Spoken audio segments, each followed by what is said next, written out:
ॐ अज्ञानतिमिरन्धस्य ज्ञानाञ्जनशलाकया चक्षुरुन्मीलितं येन तस्मै श्रीगुरवे नमः। अखण्डमण्डलाकारं व्याप्तं येन चराचरं तत्पदं दर्शितं येन तस्मै श्रीगुरवे नमः। वसुदेवसुतं देवं कंसचाणूरमर्दनं देवकी परमानन्दं कृष्णं वन्दे जगद्गुरुं। प्रिय भक्तों, पिछले वीडियो में हमने चर्चा की थी कि संप्रदाय क्या होता है। एक जीव को जो मनुष्य योनि में जिसने जन्म ले लिया है, उसके लिए जरूरी है कि वो पूरी प्रोसेस का पालन करते हुए भगवत धाम जाने का प्रयास करे। मनुष्य योनि का अर्थ यह नहीं है कि जीव इस संसार में जन्म लेने के बाद केवल भोग विलास में ही उलझा रहे और अपना समय व्यर्थ के कार्यों में गंवाता रहे। मनुष्य जीवन का अर्थ है कि अगर आरंभ में वैराग्य ना हो तो सांसारिक कार्यों में रत रहते हुए भी भगवान के लिए समय निकालकर, भगवान को समझकर, जानकर कि उनकी भक्ति क्यों जरूरी है, भगवत धाम जाना क्यों जरूरी है, इन सब बातों को जान करके और भक्ति में रत हो जाना चाहिए, भक्ति में लग जाना चाहिए। तो उसके लिए जरूरी है, पहली प्रक्रिया होती है कि हमें ये जान लेना चाहिए कि मैं कौन हूँ। तो जैसा आप जानते हैं कि हम भगवान के अंश हैं। वेदों का सूत्र आता है सुनने में,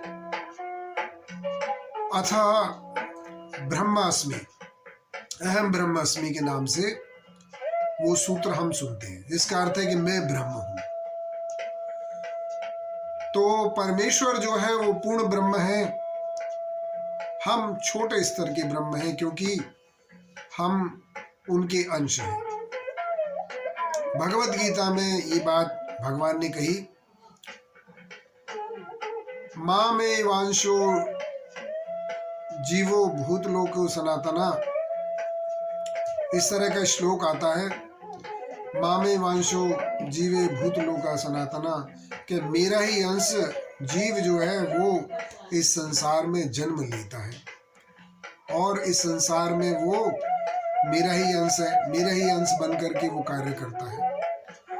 लेकिन उसे भगवान उसके कार्यों में हस्तक्षेप नहीं करते, इसलिए हमें ये जान लेना चाहिए। और ये जानने के बाद कि भगवत भक्ति जरूरी है, ये सब जानने के बाद फिर बात आती है संप्रदाय के ऊपर कि संप्रदाय कौन सा ग्रहण करना चाहिए। ये चारों ही वैलिड संप्रदाय हैं, अधिकृत संप्रदाय है। इनकी शाखा प्रशाखा में भी अगर कोई भक्त दीक्षित हो जाता है, कोई जीव, तो उसका संपर्क जो है भगवान से जुड़ जाता है। ऐसा मैंने क्यों कहा, ये उसी का थोड़ा सा विस्तार है उस वीडियो का। तो इसके अंतर्गत हमें ये जान लेना चाहिए कि उसी ही संप्रदाय में या उसकी शाखा प्रशाखा में दीक्षित होना क्यों जरूरी है। इसलिए जरूरी है भक्तों कि जिस प्रकार से एक बिजली के तार का सर्किट होता है, उसके एक छोर पे बटन लगा हुआ है, दूसरे छोर पर बिजली का बल्ब लगा हुआ है। अगर वो सर्किट कहीं से भी टूटा हुआ होगा तो विद्युत का जो प्रवाह है, करंट का, इलेक्ट्रिसिटी का जो प्रवाह है, वो उस बल्ब तक नहीं पहुंचेगा। और जब तक बल्ब में करंट नहीं पहुंचेगा, प्रवाह नहीं पहुंचेगा विद्युत का, तो वो बल्ब नहीं जलेगा, वो प्रकाशमान नहीं होगा। इसी प्रकार से मनुष्य को एक संप्रदाय विशेष में, जो कि अधिकृत हो, शास्त्रों में वर्णित हो और शास्त्रों के द्वारा अधिकृत हो, उसमें दीक्षित होना अत्यंत आवश्यक है। तो हम पिछले बार उसमें भी चर्चा कर रहे थे इस विषय पर कि अगर वो ज्ञान ऑथेंटिक सोर्स से नहीं आया, अधिकृत स्रोत से नहीं आया है, तो वो ज्ञान अधूरा है। जैसे किसी कॉलेज यूनिवर्सिटी में दाखिला लेने पर कई साल पढ़ने के उपरांत हमको ये पता लगे कि इसके सर्टिफिकेट की तो कोई वैल्यू ही नहीं है, मान्यता ही नहीं है, उससे हमें नौकरी प्राप्त नहीं होगी, तब व्यक्ति अपने आप को ठगा सा महसूस करता है। आज देखिए, हर शहर में, हर गली में आपको स्वयं सिद्ध, स्वयं अवतरित भगवान मिल जाएंगे, जिनका कार्य है जनता को, भोली भाली धर्मावलंबी जनता को बहका करके अपने चंगुल में फंसा लेना। बहुत सारे। तब तक योग्य गुरु दीक्षा देने के लिए नहीं मिलता है जब तक कि आप एक उचित पात्र ना बन जाए। अगर आप मन से चोर हैं तो आपको चोर गुरु मिलेगा, अगर आप मन से लंपट हैं तो आपको लंपट गुरु मिलेगा। और इसके अलावा जितने भी दुर्गुण आपके अंदर हैं, आप उनको त्यागने के लिए तत्पर नहीं है, तो ये पक्की बात है कि अगर आप किसी अधिकृत संप्रदाय में, किसी अधिकृत गुरु से दीक्षा भी लेना चाहें, तो वो आपको भगवान उसको वैसे ही गुरु से मिलाएंगे जितने की आप योग्य पात्र हैं। जितनी आपके अंदर योग्यता है, उस योग्यता के अनुसार ही आपको गुरु मिला देंगे। आपने इस तरह गुरु चुनने के, संप्रदाय में दीक्षा लेने के बहुत सारे उदाहरण देखे होंगे, जिनका भयंकर, घोर भयंकर परिणाम लोगों ने भुगता। बहुत सारे आप देखते हो, रोज अखबारों में खबरें आती हैं, फलाने सन्यासी दुराचार करते पकड़े गए, फलाने सन्यासी ने ये कर दिया, फलाने साधु, फलाने आश्रम के महंत ने ये कर दिया। तो ये सब क्या है? ये सब वही है। ये वो लोग हैं जिनकी आशाएं तो बहुत ज्यादा थी भोगों को भोगने की, पर गलती से साधु सन्यासी बन गए। वो भोग भोगने की जो लालसा है वो अभी तक मन में व्याप्त है, और भाग्य से उन्हें महंत का पद भी मिल गया, ऊंचा पद भी मिल गया, लाखों करोड़ों के आश्रम के मालिक बन गए, लेकिन भोगों की जो कामना है वो अभी भी उनके मन से गई नहीं है। तो इस बात के चलते कि भोगों की लालसा उनको, जब उन्हें पद प्रतिष्ठा सब मिल जाता है, थोड़ी सी साधना करने पर, थोड़ा सा दिखावा करने पर, तो ये बात पक्की है कि वो जो उनकी कामना है भोग विलास करने की, वो कहीं ना कहीं उनकी भक्ति में आड़े है। भक्ति तो वो करते ही नहीं है, फिर बाद में उनको जो लेना होता है वो मिल जाता है, फिर भक्ति किस लिए? जबकि होना ये चाहिए कि भगवान के लिए ग्रह का त्याग किया है, तो जिस उद्देश्य से हमने अपने घर को, परिवार को, अपने शहर को, अपने जन्मभूमि को छोड़ा है ईश्वर आराधना के लिए, ईश्वर प्राप्ति के लिए, उसे हमें नहीं भूलना चाहिए।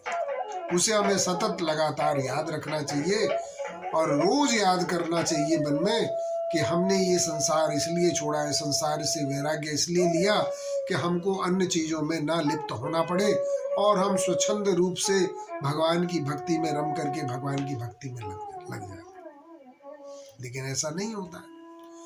लोग थोक के भाव में गुरुओं, सिद्धों, महात्माओं के पास, संतों के पास दौड़ते रहते हैं, लेकिन जांच परख नहीं करते। वो कभी किसी साधु सन्यासी से ये नहीं पूछते कि महाराज, मैं आपका शिष्यत्व ग्रहण करना चाहता हूँ, आपकी शरणागति लेकर भगवत भक्ति करना चाहता हूँ, आप मुझे मार्गदर्शन मेरा करें। और कभी नहीं पूछते कि आपका संप्रदाय कौन सा है, आप कौन से संप्रदाय से हो, क्या ये संप्रदाय अधिकृत संप्रदाय है? ये भक्ति का मार्ग जो आप चुने हो, ये एकदम इसकी गुरु शिष्य परंपरा भगवान तक जानी चाहिए। जैसा मैंने आपको उदाहरण दिया कि अगर बल्ब आपने लगा रखा हो दूसरे छोर पर और बिजली का सर्किट अगर पूरा नहीं होगा तो वो बल्ब जो है प्रकाशमान नहीं होगा।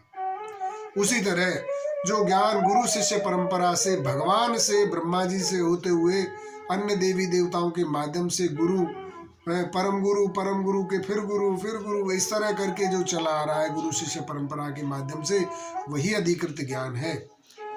ज्ञान ऐसा नहीं है कि 4 पुस्तक हमने पढ़ ली और हम ज्ञानी हो गए। शास्त्र ऐसे लोगों के मुख से धर्म ग्रंथों पर चर्चा, भगवत चर्चा, भगवान गुणानुवाद को सुनने की भी मनाही करता है। क्या आपने कभी ऐसे डॉक्टर से ऑपरेशन या इलाज करवाया है जिसकी डिग्री की वैल्यू नहीं है? उसे पता ही नहीं है कौन से स्कूल से, कौन से मेडिकल कॉलेज से उसने MBBS की डिग्री ले ली या BMS की डिग्री ले ली, और फर्जी डिग्री लेकर के वो डॉक्टर बन के बैठ गया और उसने ऑपरेशन करना शुरू कर दिया, लोगों का इलाज करना शुरू कर दिया, और उसका परिणाम फिर भयंकर निकलता है। उसी प्रकार से भव रोगों का इलाज करने के लिए एक सच्चे गुरु की जरूरत होती है। वो अधिकृत संप्रदाय से होना चाहिए, और संप्रदाय के अलावा उसका आचरण भी संत के अनुरूप होना चाहिए।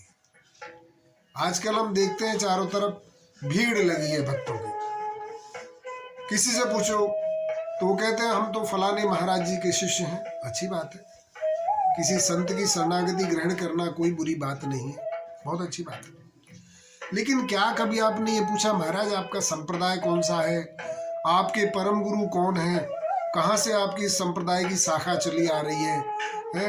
उनमें कितने गुरु हुए, आप कौन से नंबर के उस वंशावली में, उस गुरु शिष्य परंपराओं के कौन से गुरु हैं?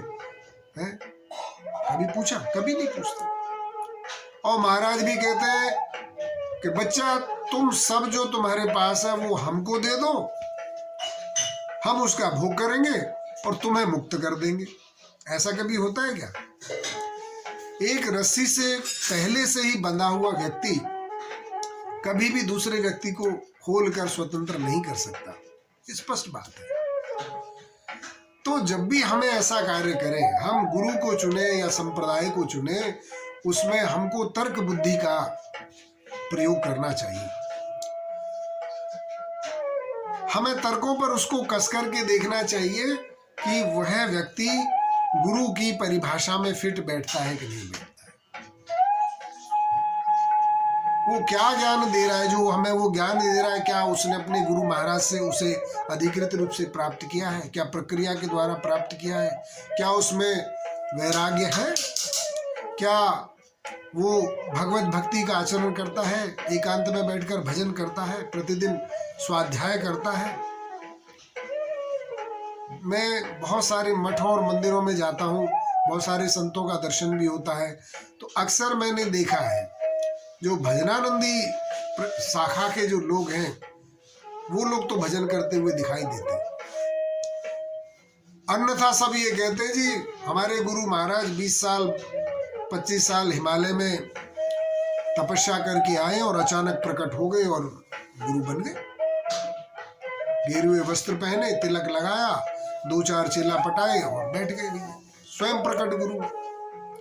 अरे महाराज उनसे यूं पूछो कि गुरु अगर इतना सहज होता बनना तो है, और गुरु चुनना बहुत जरूरी और एक महत्वपूर्ण कार्य है, तो आपको भी बहुत महत्वपूर्णता के साथ, बड़ी सावधानी के साथ गुरु को चुनना चाहिए। ऐसे ही नहीं बस जो मर्जी सिद्ध सा लगने वाला, अच्छा दिखने वाला, चमकदार कपड़े और 10-20 हजार लोगों की मंडली हो, उनके पीछे पीछे कैमरा लेके घूम रही हो, है गाड़ियों में महाराज घूम रहे हो, और आप जाकर उनके शरणापन्न हो जाओ। सिद्ध पुरुष भगवत भक्त इन प्रलोभनों में नहीं पड़ता। सच्चा गुरु इन प्रलोभनों में नहीं पड़ता कि बच्चा जो धन है वो हमें दे दो, इसके चक्कर में नहीं पड़ता। मठ मंदिर बनाने के चक्कर में भी नहीं पड़ता, शिष्य बनाने के चक्कर में भी नहीं पड़ता, और अपने शिष्यों से कभी नहीं कहता है कि तुम मेरी पूजा करो, कभी नहीं कहता।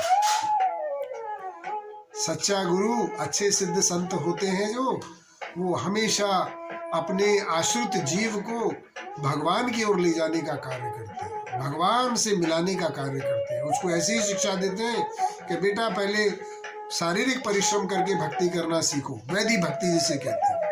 विधि विधान वाली भक्ति आती है। इसलिए तो आपसे कहा जाता है कि प्रातःकाल 4 बजे उठिए, ब्रह्म मुहूर्त में उठ करके स्नान ध्यान शुद्धि कीजिए और उसके बाद भगवत भजन करिए, गुरु को प्रणाम करिए, भगवान को प्रणाम करिए, हैं, गौ माता की सेवा करो, भगवान के लिए विभिन्न प्रकार के कार्यों को करो। हैं, कई सालों तक वो करा जाता है। जब गुरु देख लेते हैं कि ये शिष्य जो है योग्य पात्र बन गया है, तब गुरु महाराज उस पर कृपा करते हैं। ऐसे नहीं हो जाता कि भैया गाड़ी में भगे भगे वृंदावन पहुंचे और फलाने महाराज तो बड़े सिद्ध संत हैं, बहुत बड़ा उनका ऐसी आश्रम है और ये है वो है, और जाकर सीधे वहां घुस गए और महाराज हमको दीक्षा दे दो, हम आपके संप्रदाय में दीक्षा लेना चाहते हैं। ऐसा कभी होता है? ऐसा नहीं।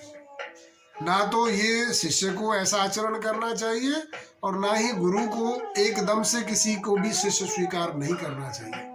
मान लो कोई लंपट चेला मिल गया, कोई दुराचारी चेला मिल गया, अभी उसके मन में वैराग्य है, आपने उसको दीक्षित कर दिया और बाद में वो दीक्षा लेने के बाद में और प्रतिज्ञा करने के बाद में दीक्षित होने के कुछ नियम भी होते हैं, उन नियमों को तोड़ता फिरे, दुराचार करता फिरे, पाप कर्म में लिप्त हो जाए तो उसके पाप का कुछ अंश गुरु को भी प्राप्त होता है।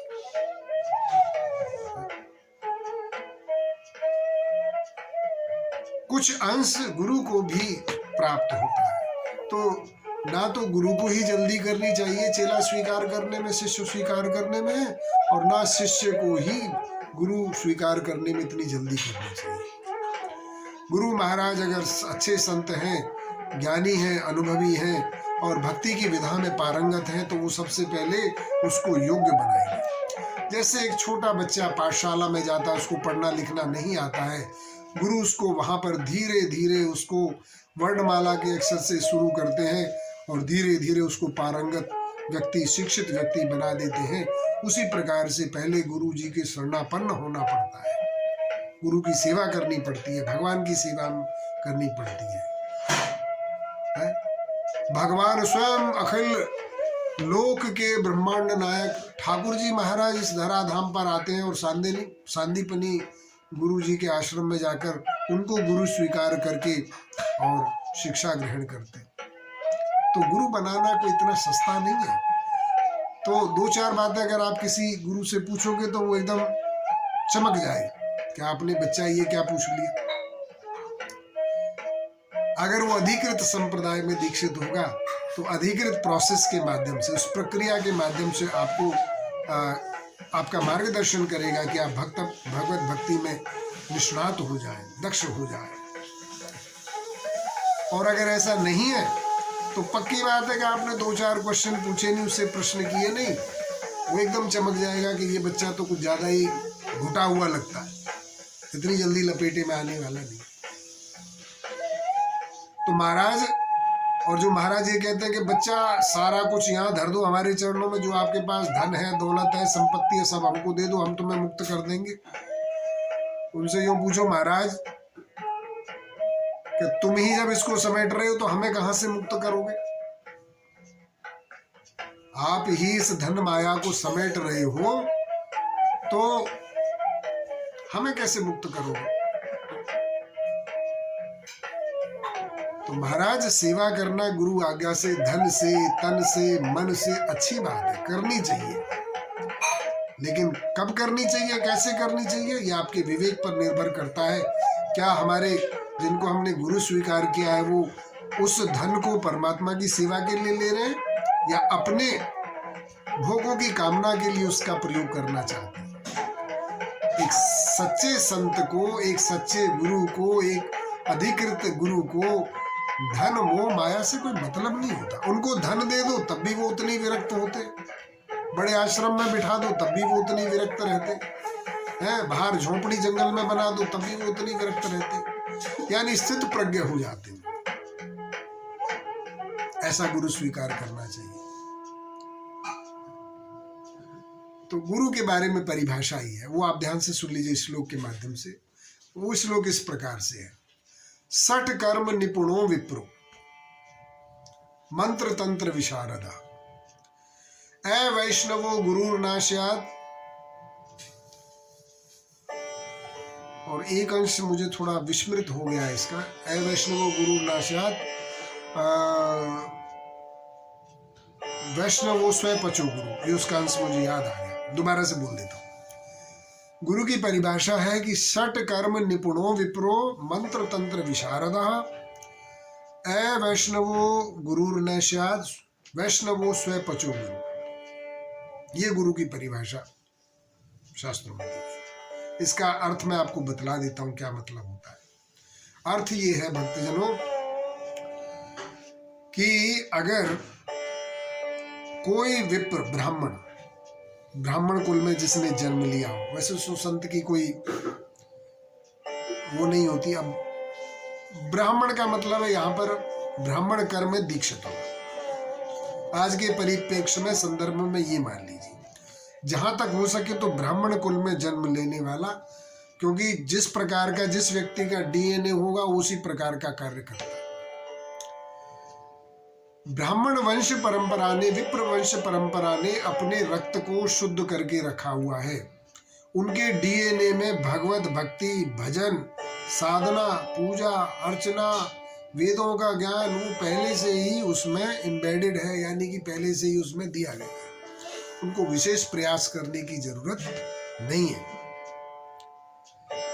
इसलिए कहा गया षट कर्म। अब ये षट कर्म कौन कौन से देखिए, तो पहला कार्य है वेद अध्ययन करना और अध्ययन करवाना, यानी कि वेद पढ़ना और वेद पढ़ाना।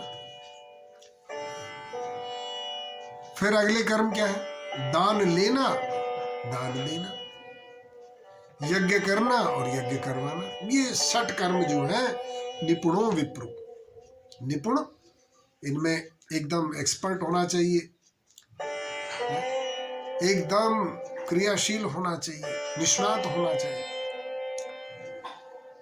ऐसे षट कर्म करने वाले विप्र वंश के हों, विप्र ब्राह्मण परिवार में जिनका जन्म हुआ। आज के परिप्रेक्ष्य में तो हम कह सकते हैं भाई संत की जन्म और जाति से हमें कुछ लेना देना नहीं है। अगर कोई थोड़े नीचे कुल में भी पैदा हो जाए और उसमें ब्राह्मण जैसे लक्षण है, भगवान के प्रति वो समर्पित है और किसी अधिकृत संप्रदाय में अगर दीक्षित है, तो वह भी अगर वो वैष्णव है तो उसे गुरु स्वीकार करने में कोई बुराई नहीं है। चलो, पर मैं तो आपको खाली वो परिभाषा बता रहा हूँ कि थोक के भाव में लोग भागे जा रहे हैं गुरु स्वीकार करने के लिए, और थोक के भाव में गुरु बैठे हुए मार्केट में एक से एक चमकीला क्रीम पाउडर लगा करके, बढ़िया बढ़िया चमकदार कपड़े पहन करके, चमचमाती गाड़ी, चमचमाते आश्रम, वो भी तैयार बैठे कि हम आपको मुक्त कर देंगे, सब कुछ हमें दे दो, ऐसे बैठे हुए। तो मैं केवल आपको ये बताना चाह रहा हूं कि अगर भक्ति करनी है तो आपको एक अच्छे संप्रदाय में, जो अधिकृत संप्रदाय, उसमें दीक्षा लिए हुए किसी सिद्ध संत से, वैराग्य मूर्ति से ही आपको दीक्षा लेनी चाहिए, अन्यथा जल्दी मत करिए। अच्छा गुरु होगा वो आपको जल्दी दीक्षा देगा भी नहीं, जब तक वो देख नहीं लेता कि मेरा ये जो भक्त है ये पूर्ण रूप से योग्य पात्र नहीं हो गया है नियम पालन करने के। जब गुरु के समक्ष जा रहे हैं, शुरू में होता क्या है कि किसी से प्रभावित होकर भक्ति के मार्ग में चल पड़े। चलो जी, गाड़ी सीधी वृंदावन जाकर रोकना, वहाँ 2-4 मंदिरों में दर्शन किए, 2-4 जगह गए, तो लोगों ने कहा भाई फलाने महाराज जी बड़े सिद्ध हैं, बहुत अच्छे उच्च कोटि के संत हैं ब्रज के, उनके दर्शन करने गए। तो जोश में जो वैराग्य था वो जब तक थोड़ी देर के लिए वृंदावन में हो तब तक तो ठीक है, लेकिन जैसे ही आप बाहर जाते हो, वापस लौटते हो, माया फिर आपको घेर लेती है। वो वैराग्य है वो खत्म हो जाता है, वैराग्य खत्म हो जाता है। वैराग्य खत्म होने पर आप फिर माया के झंझट में पड़ जाते हैं। और जो नियम, अगर तुमसे आपने दीक्षा ले ली और नियम उन्होंने बताया कि बच्चा ये आपको जरूर पालन करना है, आप नियमों में शिथिलता आ गई तो आप पथभ्रष्ट हो जाओगे, आपकी भक्ति जो है वो पथभ्रष्ट हो जाएगी। तो इन सब बातों का ध्यान रखते हुए ही हमें गुरु को स्वीकार करना चाहिए। तो इसके अलावा मैं व्याख्या कर रहा था इस चीज की, तो उस पर दोबारा से आते हैं सट कर्म निपुणो विप्रो मंत्र तंत्र विशारदा वैष्णवो गुरुर न स्यात् वैष्णवो स्वयं पचो गुरु। इस पे हम दोबारा से चर्चा करते हैं। तो ये 6 कर्म करने वाला ब्राह्मण परिवार में जन्म लेने वाला कि तपोनिष्ठ त्याग मूर्ति वैराग्य स्वरूप सिद्ध संत की हमें शरण लेनी चाहिए। ठीक है। मंत्र तंत्र विशारदा, वो खाली भक्ति में ही आगे ना हो, उसको मंत्रों का भी ज्ञान हो, तंत्र का भी ज्ञान हो, यानी सर्व विद्याओं से पूर्ण हो। 2-4 ग्रंथ पढ़ लेने से ज्ञान नहीं होता।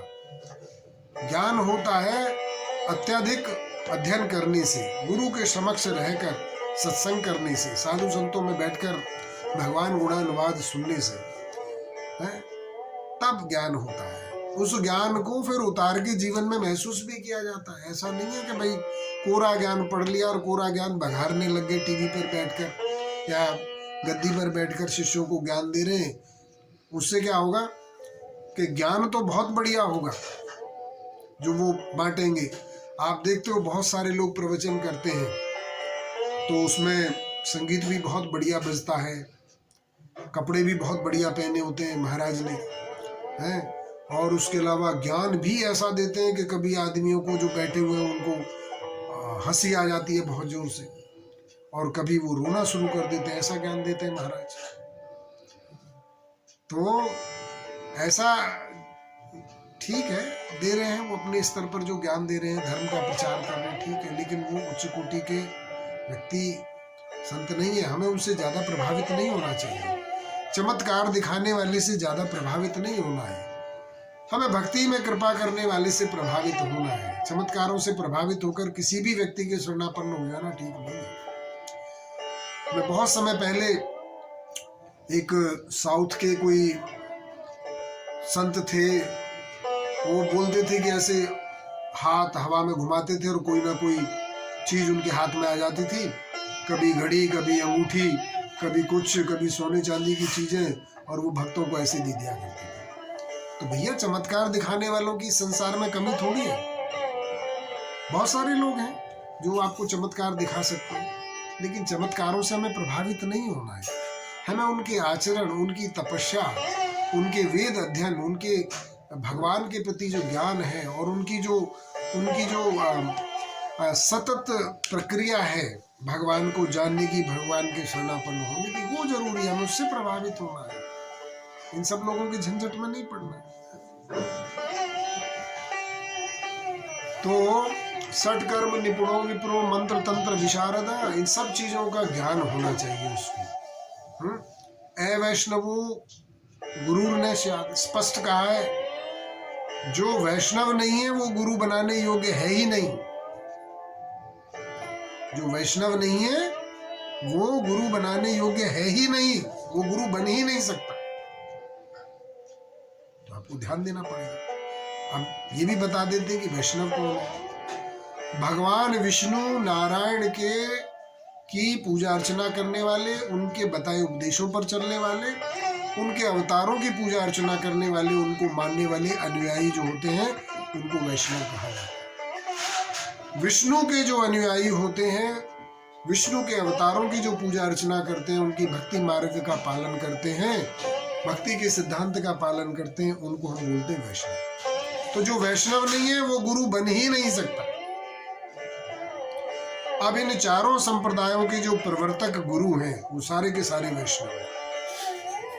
उदाहरण के लिए देख लीजिए, ब्रह्मा जी इस सृष्टि के पहले जीव हैं जिन्होंने भगवान का साक्षात्कार किया। भगवान कैसे हैं, भगवान को देखा, ये पहला उनका कार्य।